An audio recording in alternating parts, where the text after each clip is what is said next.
نقول بيننا وبينكم السلف، بيننا وبينكم الكتب. الحمد لله وحده والصلاة والسلام على من لا نبي بعده نبينا Muhammadin sallallahu alayhi wa sallam amma ba'd. Mes chers frères, il s'est déjà écoulé un tiers du mois béni de Ramadan. 10 jours entiers se sont écoulés, Wallahu al-Musta'an. Et nous sommes certes entrés dans le deuxième tiers, Al-Ashr al-Awasit. Et il va certes s'écouler aussi vite que s'est écoulé le premier tiers. Wallahi mes frères, c'est comme si ces jours n'étaient que de courts instants. Et comme si hier encore on nous annonçait la bonne nouvelle de l'entrée du mois de Ramadan al-Mubarak. Et ils sont comme nous les a décrits notre Seigneur, Ayyamam ma'doudat, quelques jours comptés. Et il en est ainsi, wa Rabbil Ka'ba. 10 jours se sont écoulés. Qu'avons-nous accompli? Comment les avons-nous passés? Les avons-nous passés comme de dévoués serviteurs ou comme des paresseux à dormir et à courir après la dunya? Il nous incombe, ô mes frères, de nous remettre en question et de méditer sur la manière dont nous avons passé le premier tiers de Ramadan. Les avons-nous passés comme ceux qui, au début du mois, étaient pleins de vigueur et de dynamisme, puis qui, jour après jour, ont faibli en ijtihad?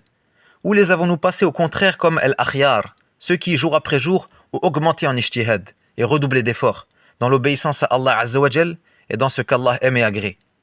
Mes frères, il nous incombe en ce mois de suivre l'exemple de notre prophète sallallahu alayhi wa sallam. Car certes, le prophète sallallahu alayhi wa sallam pendant Ramadan redoublait d'efforts.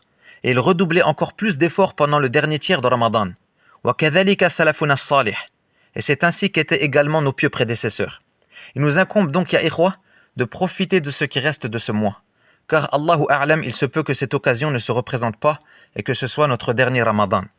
Donc, Akhil Fadil, regarde ta relation avec le Coran. Essaye autant que tu peux de faire mieux que les Ramadans passés. Si tu l'as lu 2 fois entièrement l'année dernière par exemple, essaye de le lire 3 fois cette année. Wallahi, c'est tout à fait faisable. Mais il faut gérer ton temps. Le cheikh Abdul Aziz al-Rajihi hafidhahullah disait souvent Al-waqtu la idla lah. Le temps n'a pas d'équivalent. Et comment cela ne serait-il pas possible alors que de nombreux salafs clôturaient la lecture du Coran tous les 3 jours pendant Ramadan? Et certains d'entre eux même tous les jours. Subhanallah. Mais quant au fait que tu n'arrives même pas à le lire une seule fois entièrement en ce mois béni, hadihi musiba akhi. Remets-toi en question. Travail ou pas travail, 20 pages par jour, tout le monde peut les lire.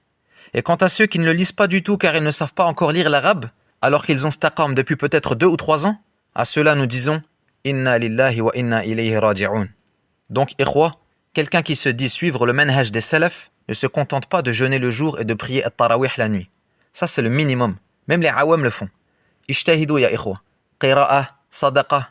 Allah dit وأنفقوا مما رزقناكم من قبل أن يأتي أحدكم الموت فيقول رب لولا أخرتني إلى أجل قريب فأصدق وأكن من الصالحين. Regardez quelle est l'adoration que l'homme regrette au moment de sa mort. Il dit, Seigneur, si seulement tu m'accordais un court délai, je ferais l'aumône et serais parmi les gens de bien. La majorité de ce que je viens de vous dire, je l'ai entendu d'une magnifique exhortation de Cheikh Sulaiman al-Ruhaili hafidhahullah. Nas'alullah jalla wa ala أن يجعلنا ممن صام رمضان إيمانا واحتسابا فغفر له وأن يتقبل منا الصيام والقيام وصلى الله وسلم على خير الأنام وعلى آله وصحبه أجمعين.